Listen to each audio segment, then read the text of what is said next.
Hello, welcome to When the Smoke Clears. I am the Recovery Plug. What's happening, everybody? Well, you know how I like to get my video podcast started, always with a moment of silence followed by a serenity prayer for the addict who still suffers. So, if you would please, a moment of silence. God, grant me the serenity to accept the things I cannot change, the courage to change the things I can, and the wisdom to know the difference. Man, how's it going, everybody? Well, today's Sunday, so happy Sunday to you, and I hope that your Sunday is going just as good as mine is.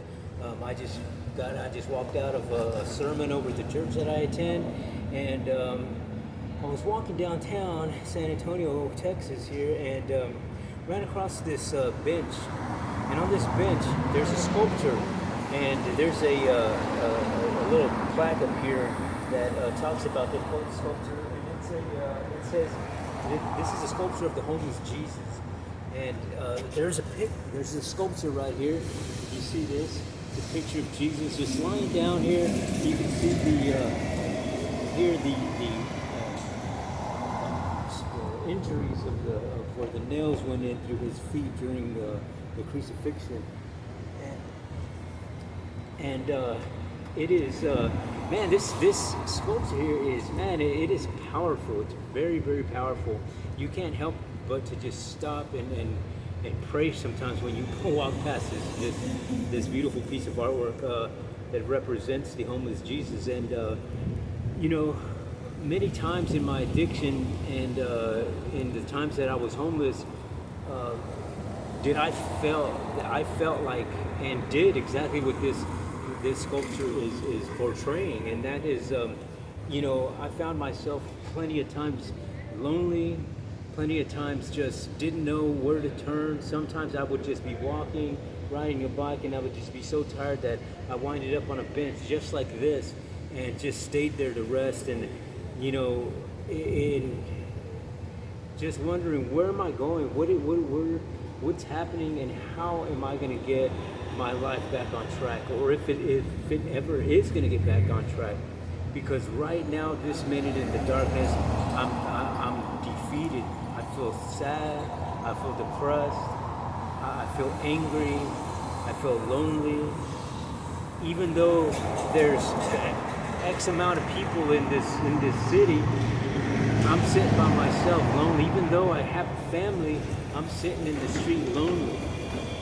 And that is the thing, that the drugs and the alcohol and whatever your addiction is, that's what's so cunning and baffling about it, is that it gets you into that isolation mode, and it talks you into staying in that dark despair, and it talks you in, and it makes you beat yourself up in a sense that you're not worth it. Why do you even try?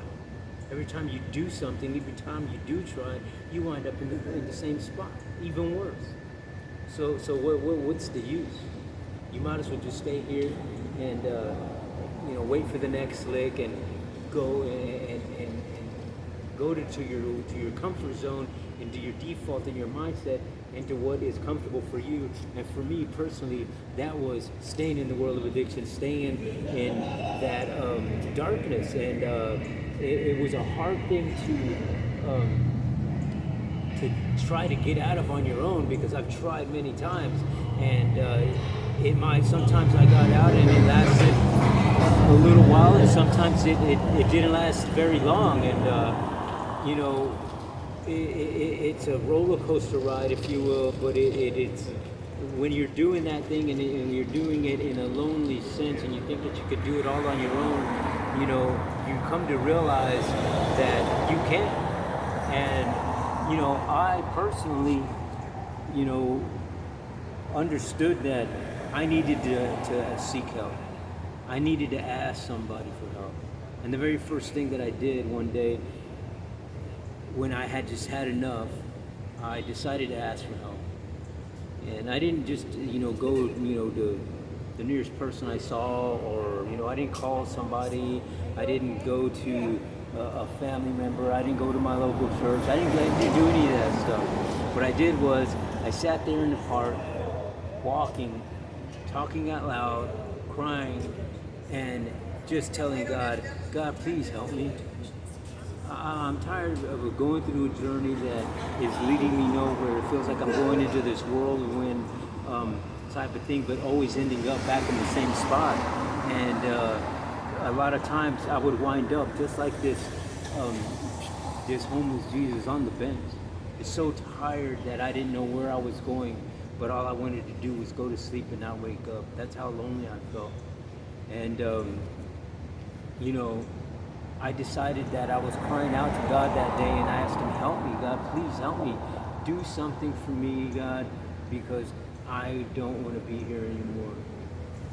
I don't know what to do. I'm tired of living under that bridge. I'm tired of living in that tent. I'm tired of living in that motel room. I'm tired of living in a bando with people that I barely know, and some people, you know, that I do know, but that I can't trust. And you know, you have to be slipping there with one eye open. And I decided that I wanted to sleep just like this homeless Jesus is here, with no worries in the world, with knowing that there was something better out there, something that is going to be something that's going to bring me back to life in a sense, because I've had happiness before, and the one thing is that what brought me back to the darkness, to the despair, was the youth. I decided to pick up one day, and I picked up for 5 years that day. That particular day, I had 10 years of sobriety, and that particular day I decided, hey, you know what? I'm going to go ahead and pick that up just for today. I'm just going to do it, and I'll get back to my regular life tomorrow. And that didn't happen. I stayed there for 5 years. Every day picking up, and it was just terrible.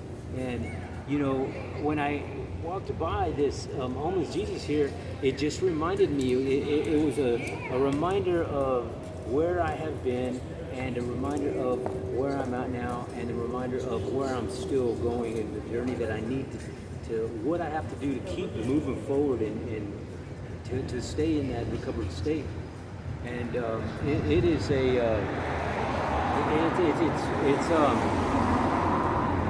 it can be a lonely road sometimes in recovery, you know, because by no means is it just an instant fix. And you know, sometimes I do find myself dwelling in the past, and because I'm still a work in progress, you know what I mean? Just because I'm clean and sober today doesn't mean that mentally I'm all the way okay, you know what I mean? I still have PTSDs. I still deal with the childhood traumatic experiences. I still deal with anger. I still deal with sadness. I still deal with depression.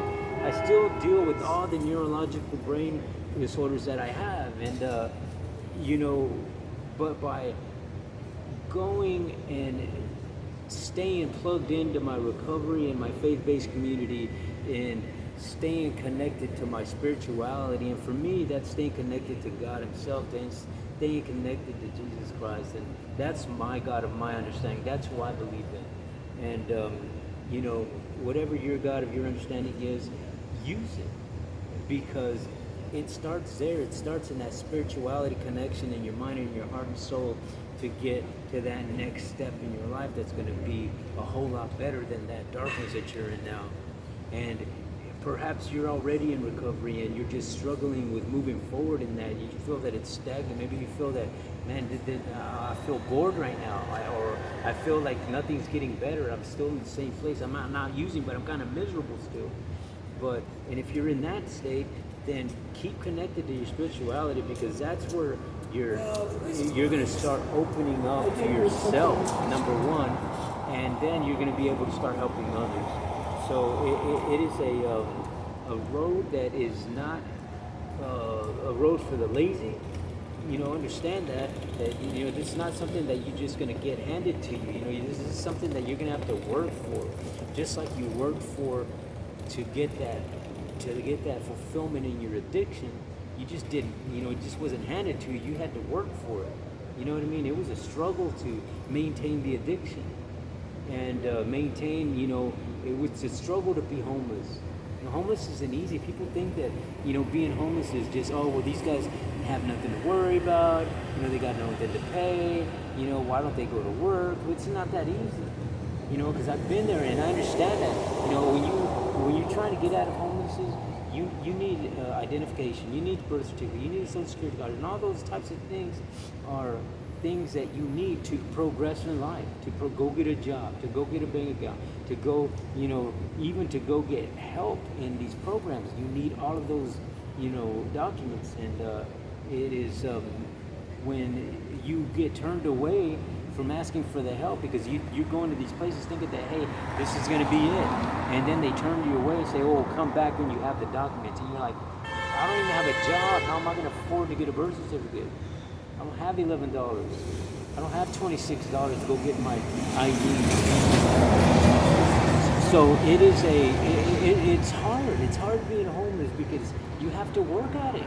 You have to work at being out there and trying to find a place to lay your head, trying to find a meal, trying to find some money, trying to do some work to get some money without any documents and without, you know, any clothing, without any shoes, you know, just different stuff. And so it becomes a struggle, and you start to less and less not care because you think that this is the end of the road. So it keeps you there, and it's just a terrible way to live. And I just wish that there was more help. And that this is why I do these podcasts, to kind of share my journey and kind of share what has helped me along the way to get into the road of recovery, sobriety, and spirituality. It is it's a beautiful place to be. By no means was it easy, and by no means is it easy staying here, because, you know, I still, you know, have cravings to use. I still, you know, miss the friends that I was involved with, and, you know, the people that I was there with, you know, because I had relationships. You know what I mean? I had a relationship. 5 years, me being with somebody for 5 years, that's a long time.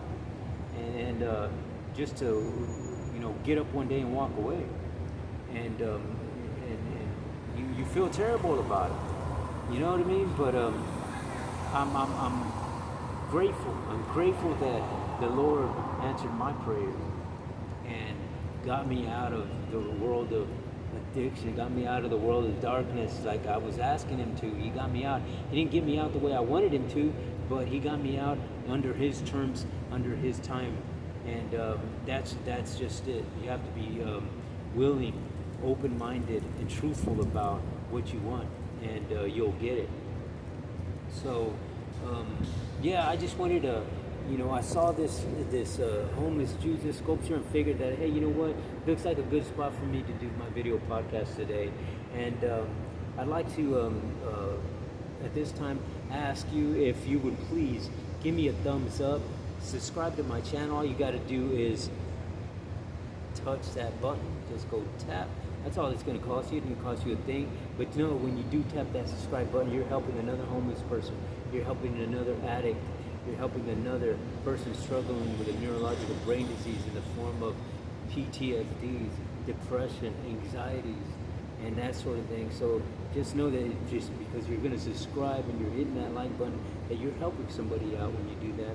And by watching my videos all the way through, I really appreciate it. I really, share my channel, and I'll be grateful for that. I greatly appreciate all the help that I could get, because it allows me to reach out to more people. That's my goal, is to keep reaching out and to help people in this, pandemic of loneliness and pandemic of drug addiction that we have in this country that we shouldn't be having. You know what I mean? We live in a prosperous country, with the richest country. We shouldn't be living this way, but we do. And, we need more help. And by you subscribing to my channel, you'll be helping out. I promise you that. And so thank you for watching my channel today. Thank you for watching this episode. I was really excited to do it today. Especially once I saw this, I was like, okay, man, this is the spot. So hopefully I was able to touch somebody today, which I was able to, just plant a seed in somebody's ear, somebody's heart. And I really appreciate you guys watching. And I guess Thank you for watching. And until the next time on When the Smoke Clears, I am the Recovery Plug.